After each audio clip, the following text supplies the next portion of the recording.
किसान भाइयों नमस्कार। साथियों, मैं डॉक्टर इंद्रपाल सचान आपका अपने YouTube चैनल फसल सुरक्षा पर हार्दिक स्वागत करता हूं। आज साथियों हम आपको केले की फसल में लगने वाले बैक्टीरियल विल्ट के कारण और रोग नियंत्रण के बारे में विस्तार से बताएंगे।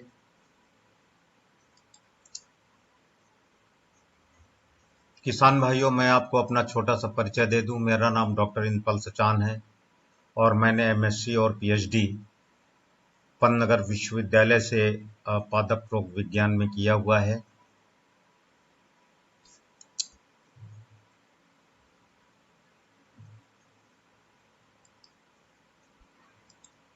साथियों, अब हम इस रोग के लक्षण के बारे में आते हैं। जैसा कि हमने बताया कि ये जो रोग होता है वो ज़ैंथोमोनास कैम्पेस्ट्रिस म्यूसिसिएरम नामक जीवाणु के कारण होता है और ये रोग आने पर सर्वप्रथम पौधे की पत्तियां पीली पड़ जाती हैं इस तरह से। और जब रोग अग्रिम अवस्था में होता है तो जा करके इनके जो पूरे पौधे हैं वो सूख जाते हैं, पत्तियां सूख जाती हैं। और अगर रोगग्रस्त तने को काट करके देखें तो उसमें बैक्टीरिया का इस तरह से स्राव दिखाई देता है। ये बूंदें बह रही हैं, ये बैक्टीरिया का ऊज बोलते हैं। और रोगग्रस्त केले से जो बनने वाली फलियां होती हैं उनको काट कर देखा जाए तो वो फलियां गहरे भूरे कलर की दिखाई देती हैं।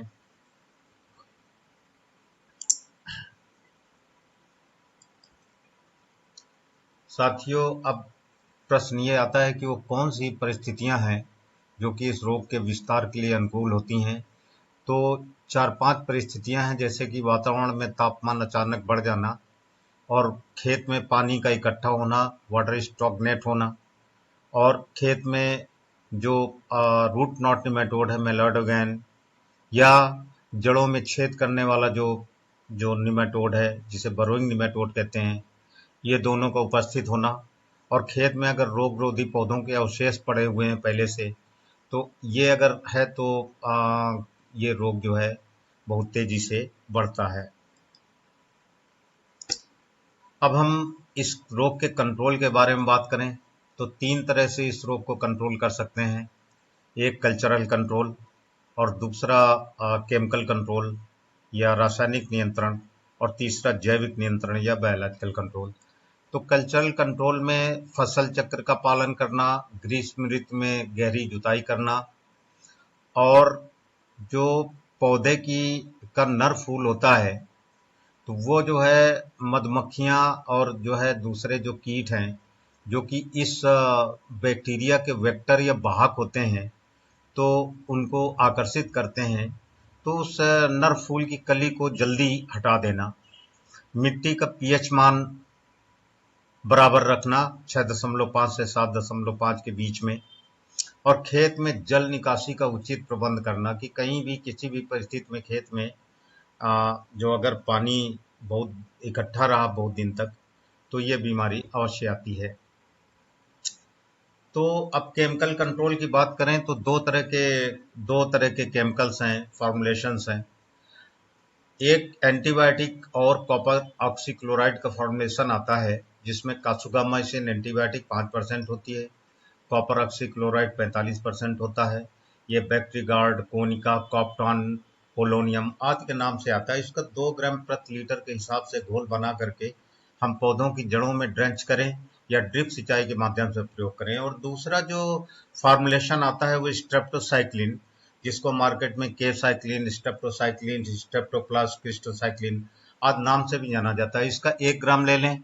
और कॉपर ऑक्सीक्लोराइड जो 50% वेटेबल पाउडर आता है तो उसका उसका 20 ग्राम, और इसको प्रति 10 लीटर पानी के हिसाब से घोल बना करके पौधों की जड़ों में ड्रेंच करें या ड्रिप इरिगेशन के माध्यम से इसको पौधों की जड़ों में दें तो ये बीमारी पूरी तरह से कंट्रोल हो जाती है।